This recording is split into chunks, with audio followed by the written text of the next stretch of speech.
This program is powered by MDH. This program is co-powered by IFCO. सहकार से समृद्धि।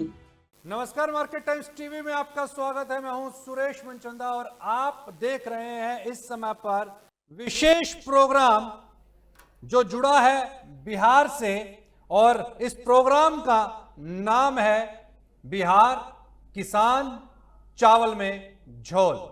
जी, इस समय पर बिहार के किसानों के साथ में बहुत बड़ी, यूं कहें कि धोखाधड़ी चल रही है, और वो भी खास तौर के ऊपर पे चावल के किसानों के साथ में। ऐसा क्या है जो उनके साथ में इस तरीके की धोखाधड़ी है? दरअसल बात यूं है कि बिहार के किसान बड़ी मेहनत करके चावल का उत्पादन करते हैं और बड़े ही कम दामों पे, बाजार से भी कम दामों पर वो चावल पंजाब और हरियाणा के कारोबारी उनसे खरीद लेते हैं। चूंकि वहां पर मंडी सिस्टम लागू नहीं है तो एफसीआई वहां पर खरीदारी नहीं करती है। सरकार बिहार के किसानों से सीधे खरीदारी नहीं करती है। अब वो चावल पंजाब और हरियाणा पहुंचता है। पंजाब और हरियाणा के कारोबारी उस चावल को अपना मुनाफा जोड़ करके एफसीआई को बेच देते हैं। अब एफसीआई उनसे वो चावल खरीदती है और फिर बिहार सरकार वही चावल एफसीआई से बिहार की जनता के लिए वापस से खरीद लेती है। यानी कि बिहार की जनता को बिहार में उगा हुआ जो चावल है वो पंजाब और हरियाणा भ्रमण करने के बाद वापस मिलता है, और वो भी महंगी दरों पर। तो इसी की पड़ताल और इसी पर आज का ये विशेष प्रोग्राम, और इस विशेष प्रोग्राम के अंदर हमारा साथ दे रहे हैं कृष्णवीर चौधरी जी। आप अध्यक्ष हैं भारतीय कृषक समाज के, और साथ ही आप मेंबर हैं high power committee on MSP और कृषि मामले पर भारत सरकार के साथ, और प्राइम मिनिस्टर की इस खास कमेटी के आप सदस्य हैं। आपका स्वागत है। और साथ ही हमारा साथ दे रहे हैं राकेश पोदार साहब। आप भारतीय जनता पार्टी के प्रवक्ता हैं, स्टेट प्रवक्ता हैं। आपका भी पोदार साहब स्वागत है।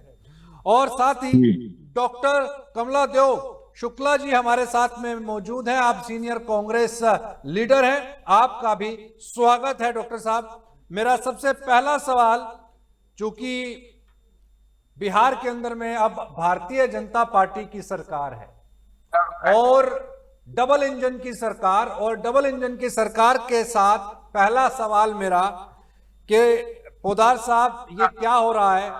हालांकि अब तो बिहार के अंदर में आप पूर्णतः आ गए हैं, लेकिन ये जो झोल चल रहा है और जिसमें हजारों करोड़ों रुपए का हेरफेर है, और बिहार की जनता जिसका यहां पर भला होना चाहिए था, वो सस्ते के अंदर में दो तरह से नुकसान बिहार सरकार को। पहला तो राजस्व का, बिहार राजस्व का नुकसान, और दूसरा किसान की आय का नुकसान। तो ये दोनों नुकसान, बिहार में उगता है धान और चला जाता है चावल के तौर के ऊपर पे पंजाब और हरियाणा। तकरीबन 50 से 60 लाख मीट्रिक टन चावल, पोदार साहब 50 से 60 लाख मीट्रिक चावल की यहां पर मैं बात कर रहा हूं, और वो जाता है पंजाब और हरियाणा, और वहां से एफसीआई उस चावल को खरीद करती है, और फिर एफसीआई से बिहार की सरकार पीडीएस में बांटने के लिए पुनः उससे खरीद कर लेती है करीब करीब 20 लाख मीट्रिक टन, और वही चावल फिर से बिहार की जनता में डिस्ट्रीब्यूट कर दिया जाता है, बेच दिया जाता है सरकारी दामों पर। ये झोल थोड़ा सा समझ में नहीं आ रहा, क्योंकि करीब करीब 10 रुपए प्रति किलो, 10 रुपए प्रति किलो का यहां पर झोला है। 1000 करोड़ रुपए तक की, 500 से लेकर के 1000 करोड़ रुपए तक की ये हेरा फेरी दिखाई देती है। पोदार साहब, पहला रिएक्शन आपका। आपने जिस मुद्दे को उठाया, झोल नाम रखा, झोल नहीं, किसानों का मोल दिया जाता है। उनकी धान की कीमत की जो मोल होती है उसको हम देने का काम करो तो उसे झोल नहीं कहा जाता।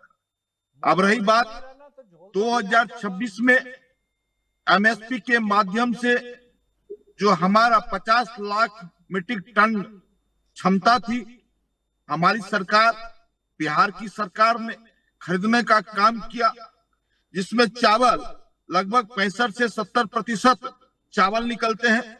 36.85 लाख मीट्रिक टन चावल बिहार के अंदर निकला है धान के माध्यम से, जो हमने धान खरीदा था। रही बात फूड कॉर्पोरेशन ऑफ इंडिया, जिसकी चर्चा आप कर रहे थे, तो उन्होंने बिचौलियों को निकालने का भी काम किया है और राज्य एजेंसियों के माध्यम से चावल लेने का भी काम फूड कॉर्पोरेशन ऑफ इंडिया करती है।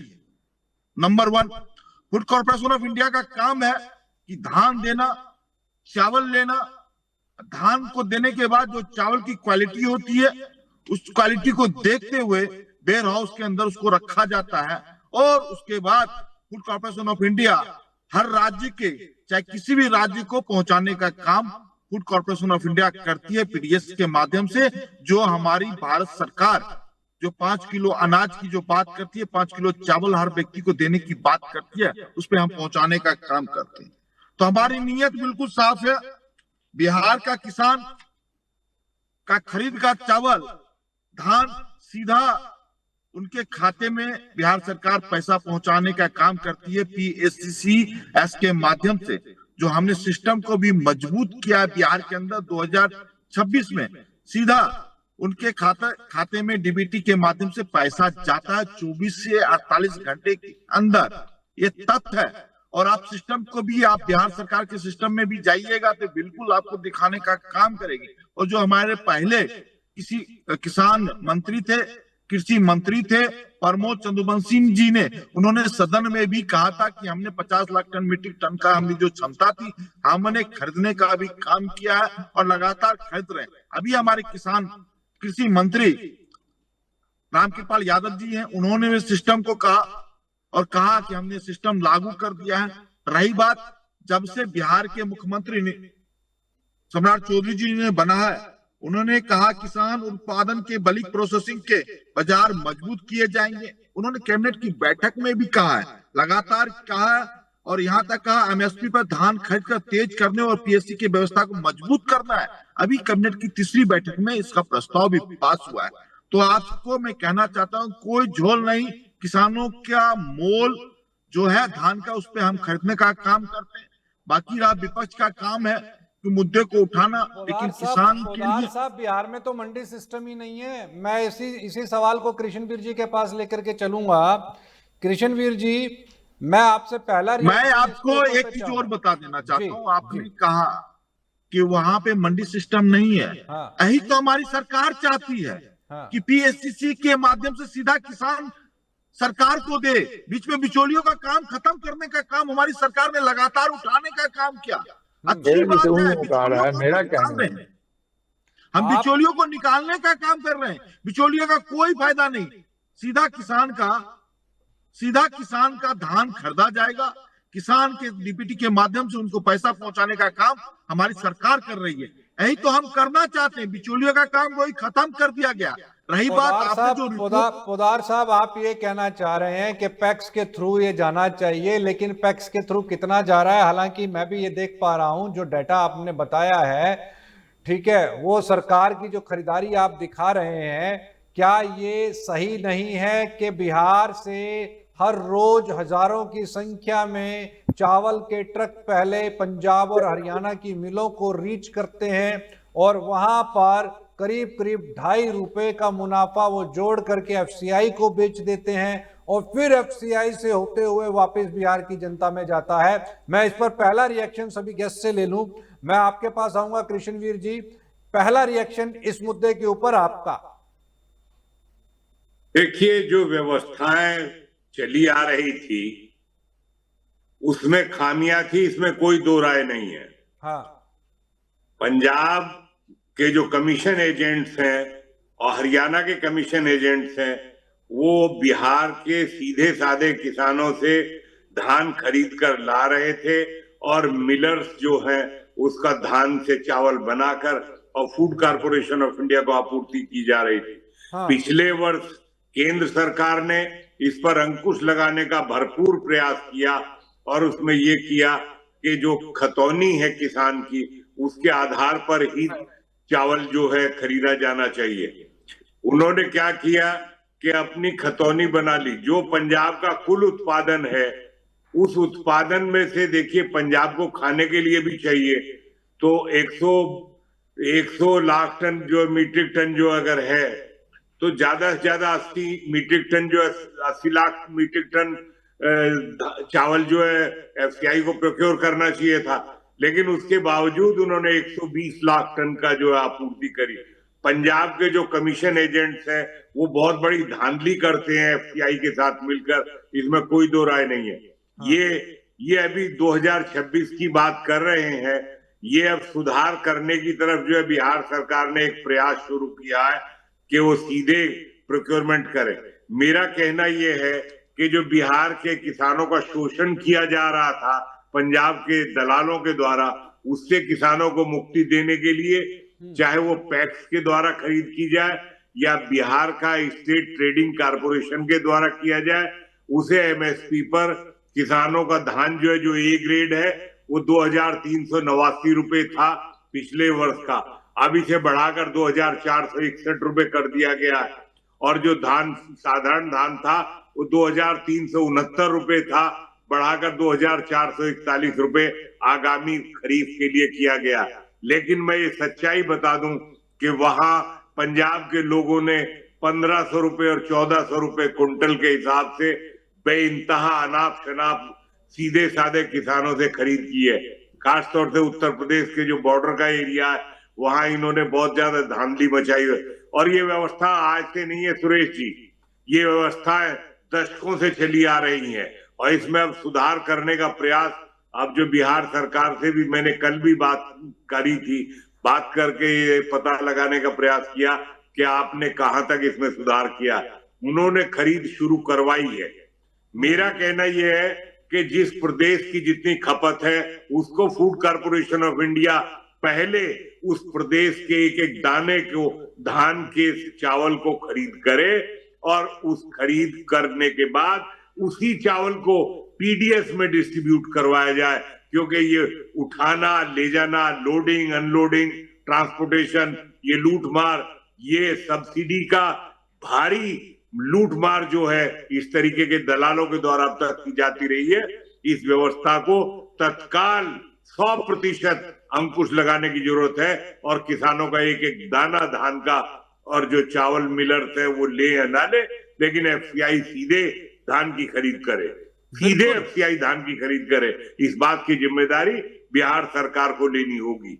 बिल्कुल निश्चित तौर के ऊपर पोदार जी, ये मैसेज जो है चूंकि आपकी सरकार है और अब बिहार के अंदर भी आपकी सरकार है, तो ये बात निश्चित तौर के ऊपर पे चीफ मिनिस्टर सम्राट के कानों तक पहुंचनी चाहिए और इस पर तुरंत प्रभाव से संज्ञान भी होना चाहिए, क्योंकि बिहार की जनता ने इस बार बड़े यूं कह लीजिए कि संभावनाओं को देखते हुए भारतीय जनता पार्टी और अलायंस को एक बड़ी जीत की तरफ दिलवाई, तो इसका मान और सम्मान होना चाहिए। हमारे साथ में कांग्रेस के सीनियर लीडर भी हैं डॉक्टर कमलादेव शुक्ला जी। शुक्ला जी, पहला रिएक्शन आपका मैं इसके ऊपर पे चाहूंगा। बड़ी नजदीक से आप देख रहे होंगे किसानों का मुद्दा हर बार उठता है, हर राजनीतिक पार्टी चुनाव लेने के लिए तो बड़ी बड़ी बातें करती ही हैं, और चाहे उसमें कोई भी पार्टी हो, विशेष तौर के ऊपर पे नेशनल पार्टीज इस बात को लेकर के चलती हैं कि किसान हमारे लिए अन्नदाता है, तब वो अन्नदाता हो जाता है और अन्नदाता की कटोरी से, उसकी प्लेट से ही उसका अन्न भी छीना जा रहा है। इस पर आपका पहला रिएक्शन? मैं पोदार साहब का भी सुन रहा था, हाँ भाई जी का भी जी। यह बात सत्य है कि बिहार सरकार प्रयास कर रही है कि हम पैक्स के माध्यम से या एफसीआई के माध्यम से डायरेक्ट खरीदारी करें।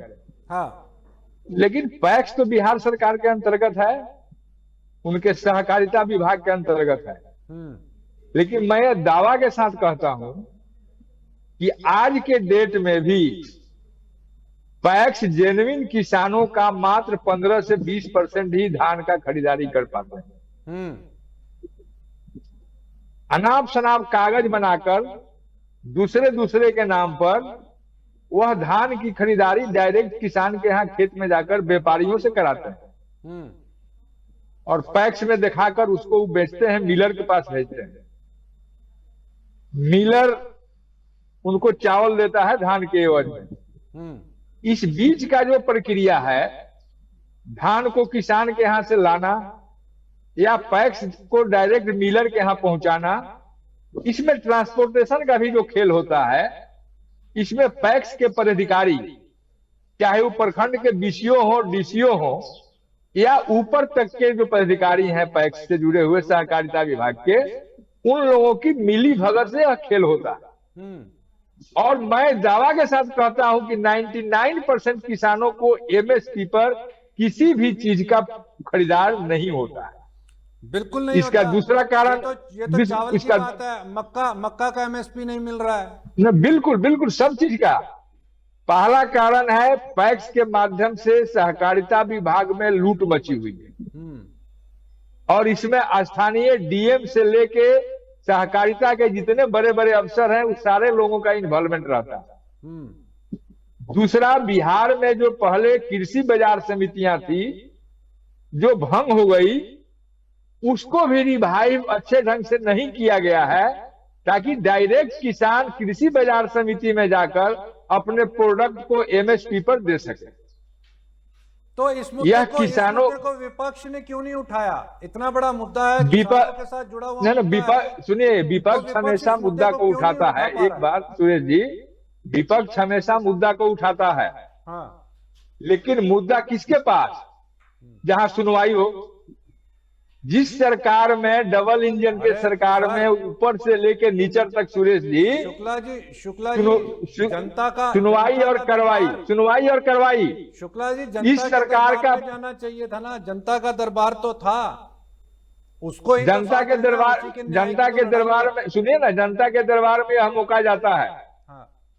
डबल इंजन की सरकार छात्रों के साथ भी बहुत सारा कमिटमेंट की है। आप देखे होंगे 3 दिन पहले TRE 4 का जो आंदोलन के लिए छात्र आए, उन पर लाठीचार्ज हुआ और FIR हुआ। आप अभी देखे होंगे कि नीट का पेपर कैंसिल हुआ और उसको NTA ने तत्काल प्रभाव से रद्द कर दिया एग्जाम को, जो संदेह के घेरा में है। जब ऑलरेडी राजस्थान की एजेंसी जांच कर रही थी और वहां वो पहुंच रही थी कि बड़े बड़े लोगों का जो हाथ है उनका अरेस्टिंग होना था। देखिए, अभी हमें सिर्फ और सिर्फ किसान के इस मुद्दे के ऊपर रहना है। नहीं, मैंने इसलिए कहा कि आपने कार्रवाई की बात कहा, जनता के कोर्ट में जाने की बात कहा, और मैंने उदाहरण स्वरूप आपको ही पूछ किया किसान को साथ तो लीजिए आप। जी, ये तो किसान के हक की बात है, किसान को साथ तो लीजिए इस मुद्दे पर आप। किसान के साथ किसानों की बात हम उठाते हैं, किसके नाम उठाएंगे? हाउस चलेगा 4 दिन के लिए, 5 दिन के लिए, रोड पर आप निकलिएगा तो आप पर FIR होगा। तो ये तो बात वहां उठती है ना, जहां नेचुरल रूप से सरकार सुनने के लिए तैयार हो। जो सरकार सुनती नहीं है, कार्रवाई करने के लिए तैयार नहीं है, और सरकार के खिलाफ उठाए गए सारे वर्ड को, सारे काम को राष्ट्रद्रोही की श्रेणी में लाया जाता है। उस बहरी और गूंगी सरकार के बारे में आप कैसे उम्मीद करते हैं कि नेचुरल जस्टिस के साथ भाई जी बैठे हुए हैं, जो कमेटी है उनके मेंबर भी है, जो कमेटी है उसके मेंबर भी है। एमएसपी के लिए सुप्रीम कोर्ट ने कमेटी बनाई, लखीमपुर में किसानों पर गाड़ी चला, किसान कई जगह रोड जाम किए, किसानों के साथ जो फुल एमएसपी देने की बात हुई थी, क्या अभी तक कार्यान्वित हुआ? नहीं हुआ।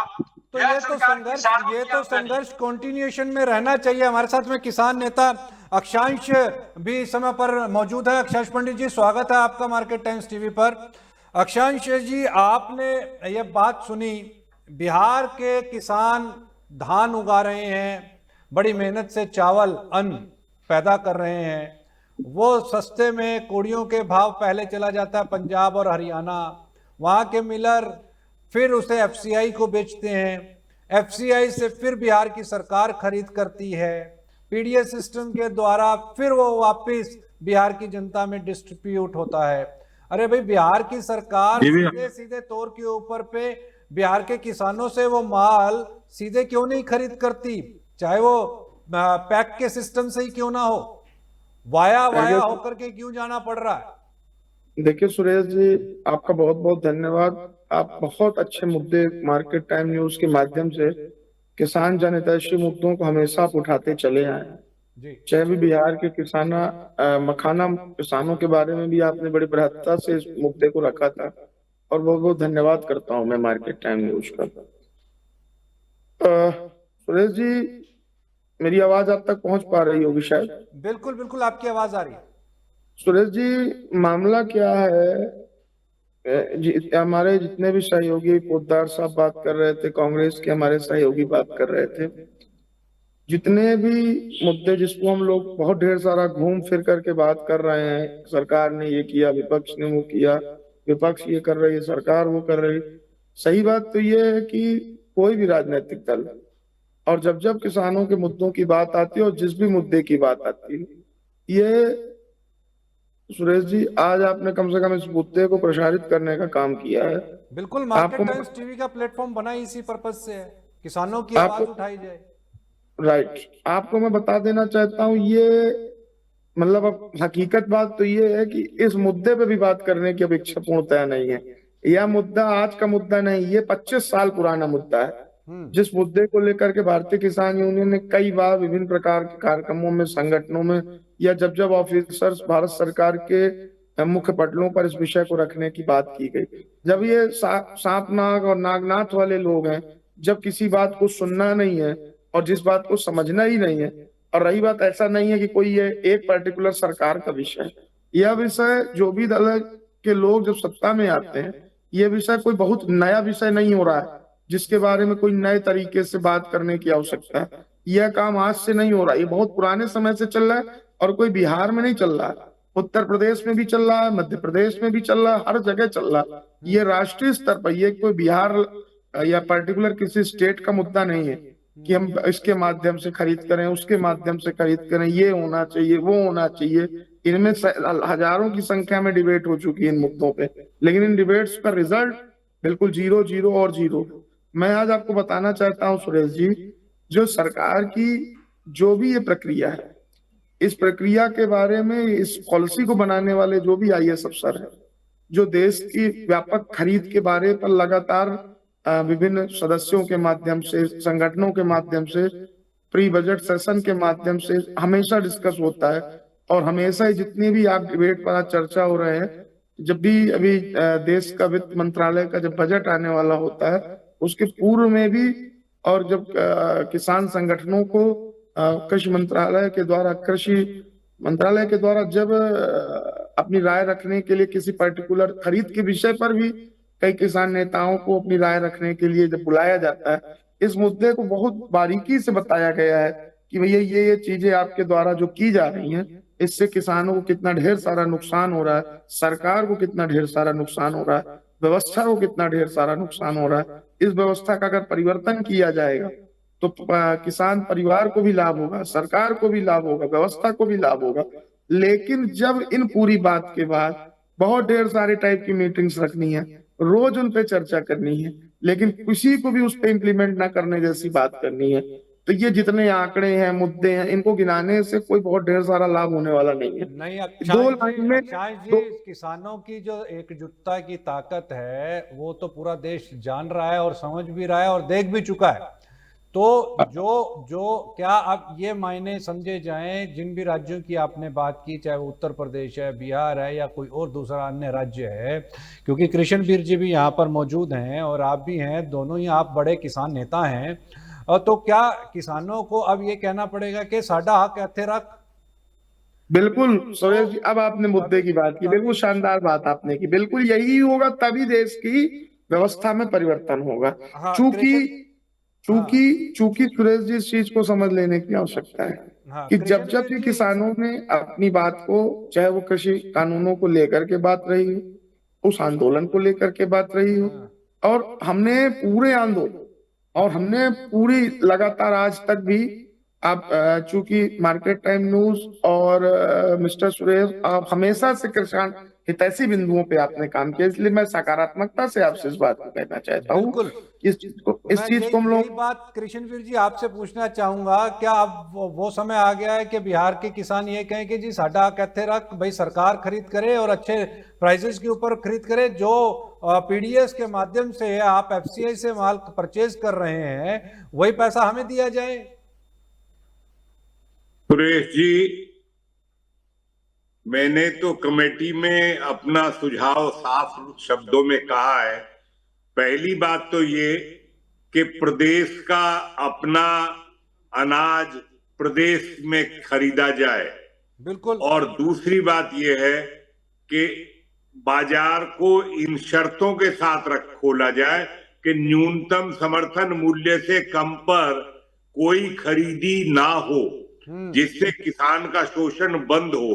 पहली बात तो ये है कि प्रधानमंत्री जी ने खुद भी कहा है कि इसमें पारदर्शिता हो और 86% गरीब किसानों को न्यूनतम समर्थन मूल्य का लाभ मिले। हाँ। तो वो तभी मिलेगा जब न्यूनतम समर्थन मूल्य पे प्रदेश सरकारें, कृषि प्रदेश सरकार का विषय है, और प्रदेश सरकारों को स्वयं ये निर्णय लेना जरूरी है कि आप न्यूनतम समर्थन मूल्य से कम पर प्रदेश में, चाहे गांव हो, चाहे शहर हो, कस्बा हो, मंडी हो, ना हो मंडी, पैक्स हो, एफपीओ हो, वो एमएसपी से कम पर कहीं कोई खरीदी नहीं की जाएगी। ये प्रदेश सरकारों को सुझाव है मेरा, और उनको सुधार करना होगा अपने कानूनों में। आप ये बताइए कि पिछली बार जब एथेनॉल के डिस्टिलरीज ने मक्का खरीदी बिहार में, तो 2400 नहीं 2500 रुपए खरीद ली, एमएसपी से ज्यादा खरीद ली। और पिछली बार, अब जो इस बार मक्का का दाम था वो 1500-1400 रुपए पर किसानों को मजबूर होना पड़ा। हाँ। क्योंकि डिस्टिलरीज ने एथेनॉल के लिए प्रोक्योरमेंट नहीं किया। हाँ। ब्लेंडिंग 30% है। आज सरकार को भी समझना होगा, देश के सामने स्थितियां हैं कि हम तेलों के आयात पर निर्भर है, खाद्य तेल नहीं, पेट्रोलियम पर भी आयात पर निर्भर है। मैंने 92 से कहा था कि इस देश को एथेनॉल पर लाना होगा, ग्रीन एनर्जी पे लाना होगा। वो गन्ने से बनता है, वो मक्का से बनता है, वो चावल से टूटे हुए से बनता है, वो जो मीठी ज्वार है अब जो है लाल वाली, उसके स्टेम से बनता है। ज्वार अनाज में लीजिए, पत्ता का चारे में पशुओं को खिलाइए और स्टेम से एथेनॉल बनाइए। तो ये एथेनॉल की हमारी जरूरत ये है कि हमें ट्रैक्टरों को, पंपिंग सेट्स को पूरी तरीके से 100% एथेनॉल। कृष्णवीर जी, इस मुद्दे पे तभी मक्का की खपत बढ़ेगी, तभी चावल की खपत बढ़ेगी, और इसकी आवश्यकता है। जिस बायो एनर्जी की आप बात कर रहे हैं, मैं जान रहा हूं कि आप तो इसकी लड़ाई 1992 से लड़ रहे हैं, और इसके ऊपर पे मैं आऊंगा और इस पे हम एक स्पेशल प्रोग्राम भी करेंगे।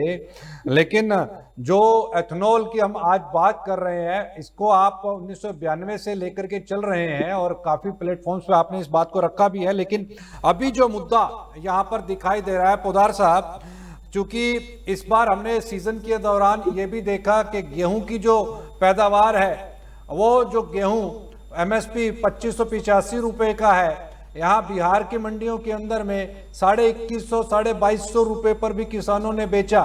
एक तरफ तो सरकार कह रही है कि हम एक एक दाना जो है वो किसान से एमएसपी के ऊपर पे खरीदेंगे, फिर क्या ऐसी मजबूरी आन पड़ रही है कि किसान को अपना गेहूं जो है वो 2250 रुपए पर बेचना पड़ा।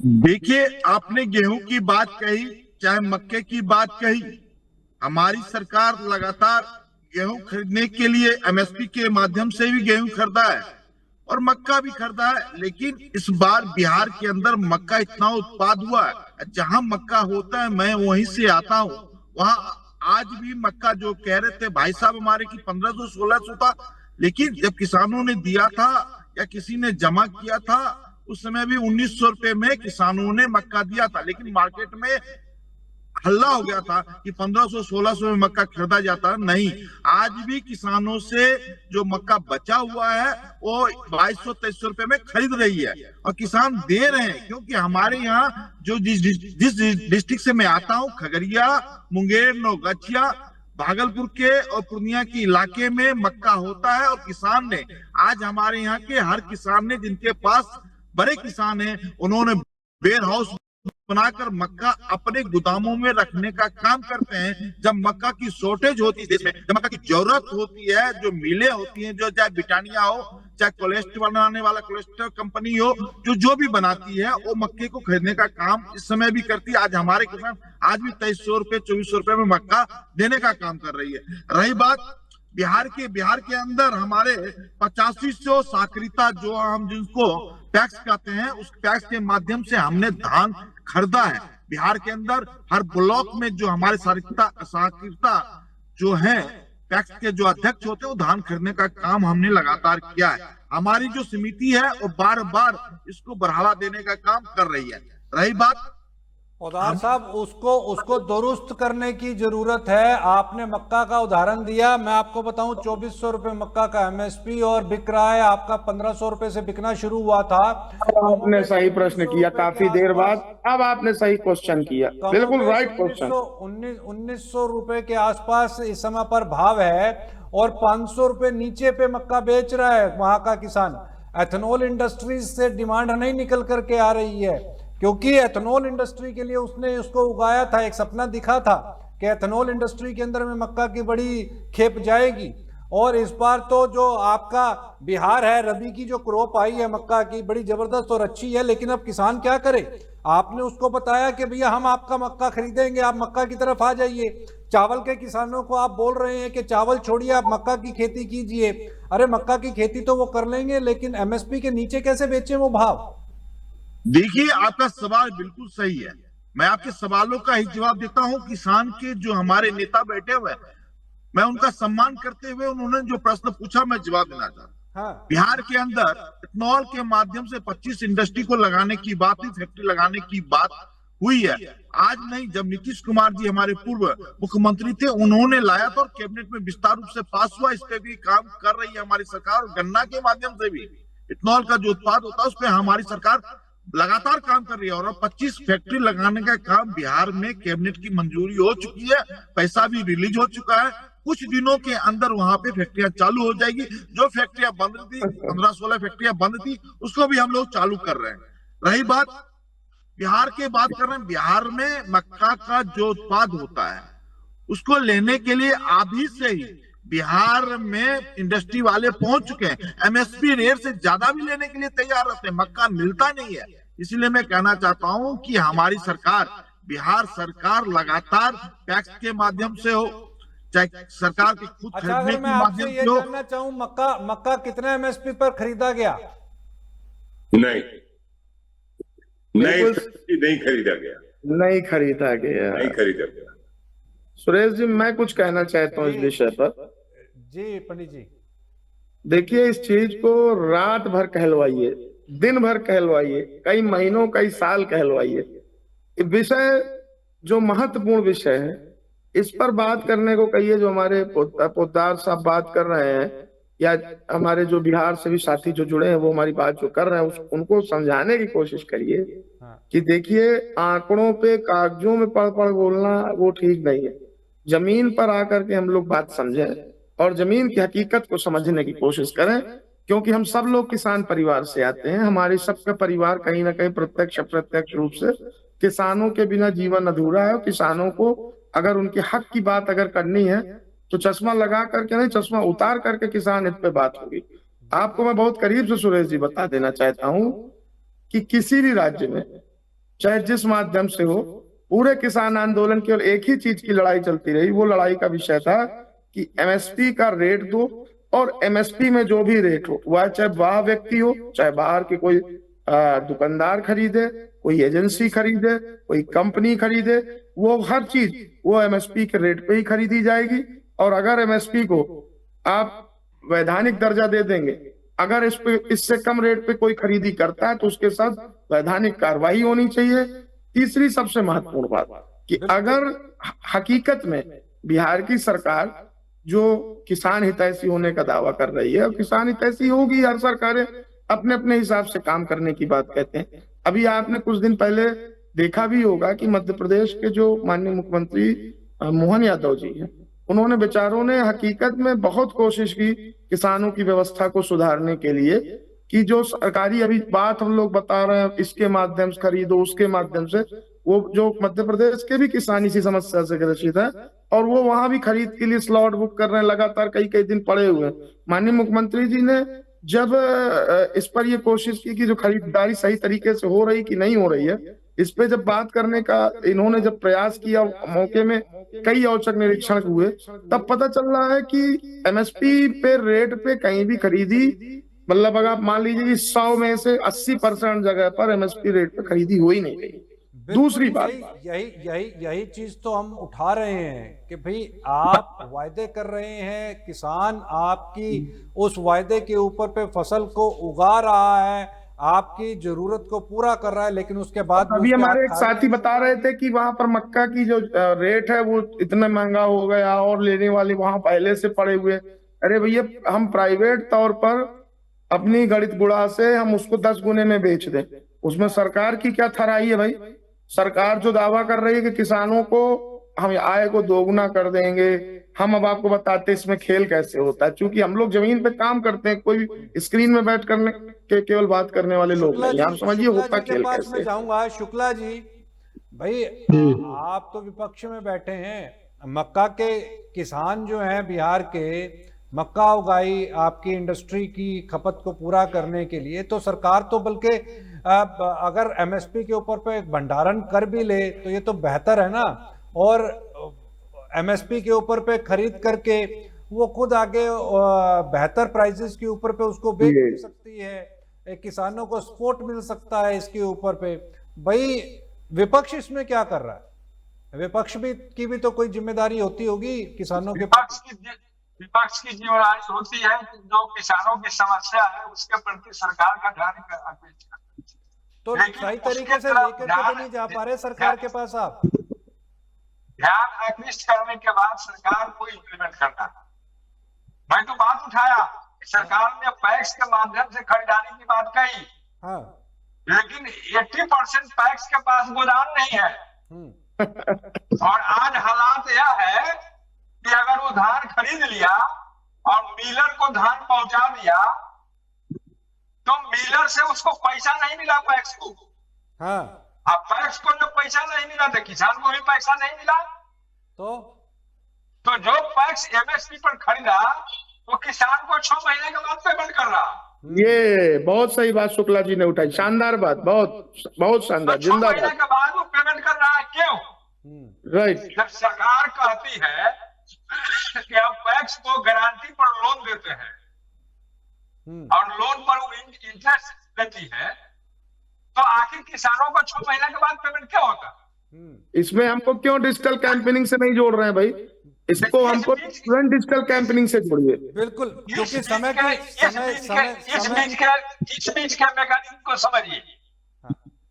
इस बीच के मैकेनिज्म में कोऑपरेटिव डिपार्टमेंट के बीसीओ से लेके पैक्स अध्यक्ष और मिलर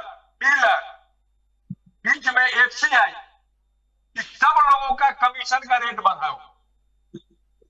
सॉल्यूशन बिल्कुल कमीशन का रेट बढ़ा हुआ। सॉल्यूशन केवल एक लाइन में है, मैं बताता हूँ सॉल्यूशन, एक लाइन में सॉल्यूशन है। हाँ, एमएसपी को वैधानिक दर्जा दे दिया जाए, यही उसका सॉल्यूशन है। कि कृष्णवीर जी क्या सॉल्यूशन? बाजार खोलिए, बाजार खोला जाए पूरे देश का, और इस शर्त के साथ पूरे देश में बाजार को खोलना पड़ेगा। मोनोपोली को तोड़ना बहुत जरूरी है बाजार की ताकतों की, कि न्यूनतम समर्थन मूल्य से कम पर देश में कहीं कोई खरीदी ना की जाए, और यदि ऐसा है तो आर्थिक दंड का प्रावधान उसमें रखा जाए उस व्यक्ति के खिलाफ, क्योंकि 62% जो कच्चा माल है कृषि का वो ग्रामीण क्षेत्रों में ही बिक जाता है, और उनका बड़ा शोषण होता है। मैं स्वीकार करता हूं। मेरा बिहार सरकार से एक आग्रह है कार्यक्रम के माध्यम से कि तत्काल अपने कानून में सुधार करिए और ये करिए कि बिहार के अंदर जो भी फसलें हैं वो सब खरीदने की प्रायोरिटी होगी और न्यूनतम समर्थन मूल्य से कम पर कोई खरीदी बिहार के अंदर नहीं होगी। कृष्णवीर जी, आप तो प्राइम मिनिस्टर साहब की हाई लेवल एमएसपी कमेटी के सदस्य भी हैं, तो इसी माध्यम के थ्रू ये सिफारिश कर दीजिए ना बिहार के किसानों के लिए। मैंने सुरेश जी, मैंने देश के लिए दो बातें कही हैं। हाँ। पहला, जो आयोग है अभी तक की सरकारों ने उसके ना हाथ में कोई चाकू है, ना कोई हथौड़ा है, ना कोई कील है। जो सीएसीपी है वो सरकारों ने एक झुंझुना दिखाया किसानों को। सीएसीपी को संवैधानिक दर्जा दिया जाए और उसके द्वारा घोषित मूल्य को प्रदेश सरकारें, क्योंकि कृषि प्रदेश सरकारों का विषय है, तो प्रदेश सरकारें उस मूल्य को लागू करें और उससे कम पर देश में कोई बिक्री खरीदी ना की जाए। ये व्यवस्था में सुधार की आज आवश्यकता है। मेरा कहना यह है कि बाजार में सुधार की आवश्यकता है। मंडियों के अंदर रैकेटियर्स बैठे हुए हैं, वो तय कर देते हैं कि आज का भाव ये होगा। बॉम्बे के अंदर बैठ के लोग दलहन और तिलहन का भाव तय करते हैं, जो एजेंसीज है स्टॉक एक्सचेंज की। तो मैंने तो कमेटी ने उनसे भी बात की थी नाबार्ड के हेड ऑफिस में, और जो स्टॉक एक्सचेंज की चारों एजेंसीज है उनको भी बुलाया था।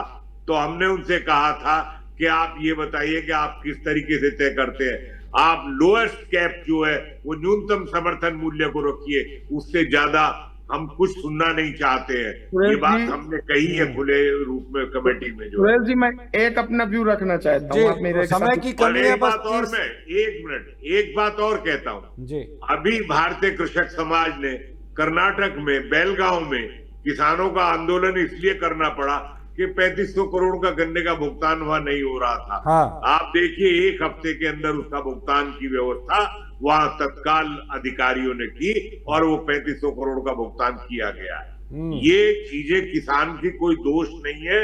किसान को तो उसके उपज का मूल्य मिल जाए, यही उसके लिए बड़ा है, सब कुछ है। सुरेश जी, एक लाइन की बात ये कहना चाह रहा था मैं, मेरी एक साइड बस समाप्त करूंगा एक लाइन में। अभी हमारे कृष्णपाल जी बहुत अच्छी बात कहे। मैं पिछली बार सीएसीपी की बैठक में, अम्बेडकर भवन में जो बैठक हुई थी पिछले वर्ष की, उसमें था मैं। सीएसीपी की जो हम लोग बात कर रहे हैं, सीएसीपी के जो डायरेक्टर और जो अफसर हमारे साथ मीटिंग में थे, हमने अपने विषय को वहां रखने की बात की थी।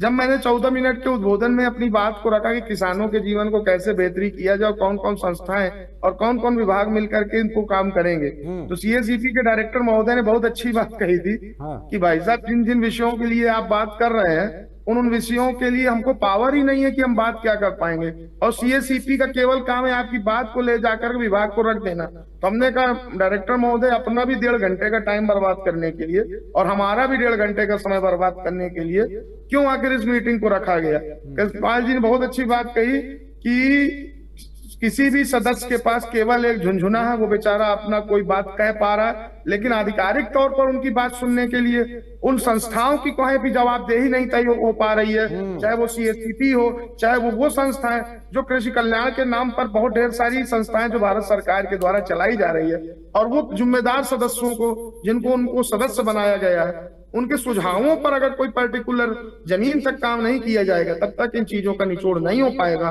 और एमएसपी का संवैधानिक जब तक दर्जा एमएसपी को नहीं मिलेगा, तब तक चीजें कुछ नहीं हो पाएंगी। शुक्ला जी, अंतिम रिएक्शन आपका। के बात से सहमत है। एमएसपी को संवैधानिक दर्जा देने की मांग बहुत पहले से चल रही है, और इस देश में जितना भी इधर किसान आंदोलन हुआ है उसके केंद्र में वही रहा, उसके केंद्र में वही रहा। देखिए सरकार, मुझे लगता है कोई भी, शुक्ला जी, मुझे लगता है कोई भी नेता ऐसा नहीं होगा जो किसान को के एमएसपी, उसकी जो फसल है उसके एमएसपी को संवैधानिक दर्जा नहीं देने की बात करता हो। यहाँ तक कि सरकार भी कहती है कि होना चाहिए, लेकिन मजबूरी कहाँ है पोदार साहब? मजबूरियां कहाँ पर आकर के खड़ी हो जाती हैं? मजबूरी है मिली भगत। जो भी शहर का है, बंटवारा, शहर का बंटवारा, देखिए मजबूरी इच्छा शक्ति का अभाव और टुकड़ेबाजी का अभाव। देखिए सुरेश जी, सरकारें, मजबूरी है। 3 इडियट में कहा था, होता सबके पास है, देता कोई नहीं है। हाँ बस वही पोदार वाली बात है। साहब, क्योंकि देखिए शुक्ला जी, आपकी भी सरकार रही, MS स्वामीनाथन की रिपोर्ट को आपने क्यों नहीं अमली जामा पहना देते उस समय पर? आपने होता भी, सबके पास है, देता आपकी भी तो कोई मजबूरी रही होगी, नहीं तो कोई भी यूं ही बेवफा नहीं होता है। पोदार साहब, पोदार साहब, जी जी जी अंतिम रिएक्शन। जनता के सुविधा के लिए जितना भी कानून बना है, हाँ चाहे वो RTI कानून हो, मजदूरों के लिए कानून हो मनरेगा का, या खाद्य सुरक्षा की कानून हो, यह काम अगर कोई किया है तो कांग्रेस पार्टी नहीं किया है। बिल्कुल, इस बात से हालांकि इनकार नहीं कर रहा हूं, क्योंकि मनरेगा आया, उससे फायदा हुआ। एक साधारण RTI से 10 रुपया में हम किसी का मैंने कुंडली खंगाल लेते थे। आज RTI का क्या पोजीशन है, उसको किस हालात में ला दिया गया है? DOA से RTI मांगा जाता है, वहां से जवाब नहीं आता। मैं इन मुद्दों के ऊपर पे फिर से जुड़ूंगा, लेकिन चलते चलते पोदार साहब आपका अंतिम रिएक्शन चाहूंगा। उम्मीद करते हैं कि बिहार के जो ये किसान हैं, हालांकि और भी राज्यों के अंदर में इस तरीके की गड़बड़ियां और इस तरीके की खबरें हैं, लेकिन पर्टिकुलरली क्योंकि आज का ये जो शो है वो बिहार के किसानों के लिए और बिहार के उन किसानों के लिए जो बड़ी मेहनत से अन्न उगा रहा है, धान की खेती कर रहा है, चावल दे रहा है और इस देश का पेट भी भर रहा है, तो क्या ये माने कि अब चूंकि डबल इंजन की सरकार जो है वो बिहार के अंदर में तटस्थ है, आपका अलायंस तो पीछे है, अब भारतीय जनता पार्टी के चीफ मिनिस्टर हैं, केंद्र में भी भारतीय जनता पार्टी है, तो क्या ये माने कि इसके ऊपर अंकुश लगेगा और किसान को उसका जो पैसा है, चाहे वो 300 रुपए क्विंटल हो या 400 रुपए क्विंटल हो, जो उसके मुख से निकाला जा रहा है वो उसको दिया जाएगा?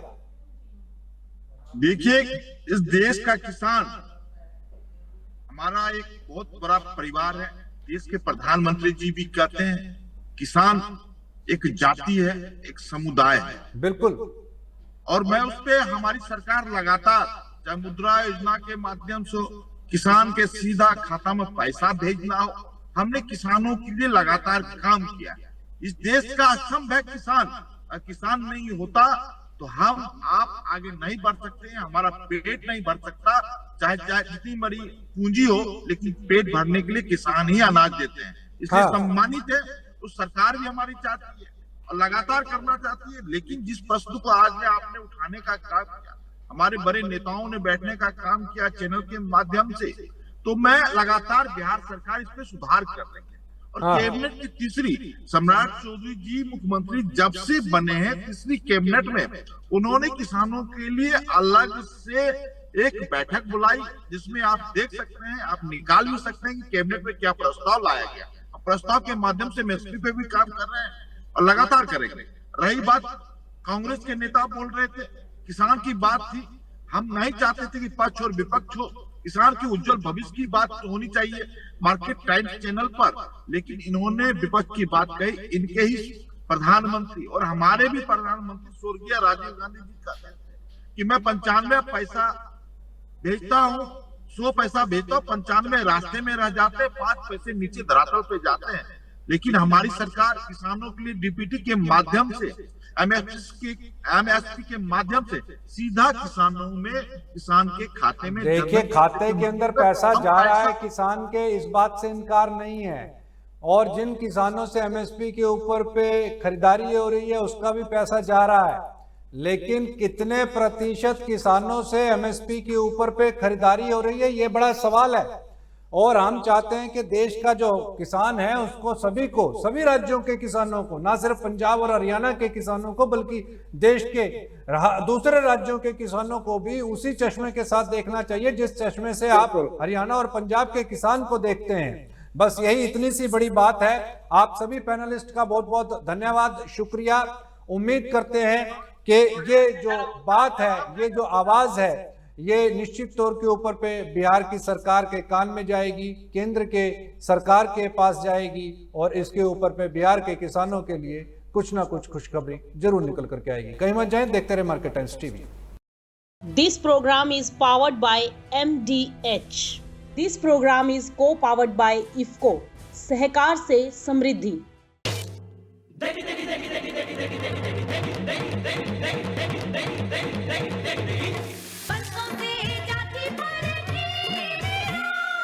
MDH की देगी मिर्च का तड़का, अंग अंग फड़का। MDH की देगी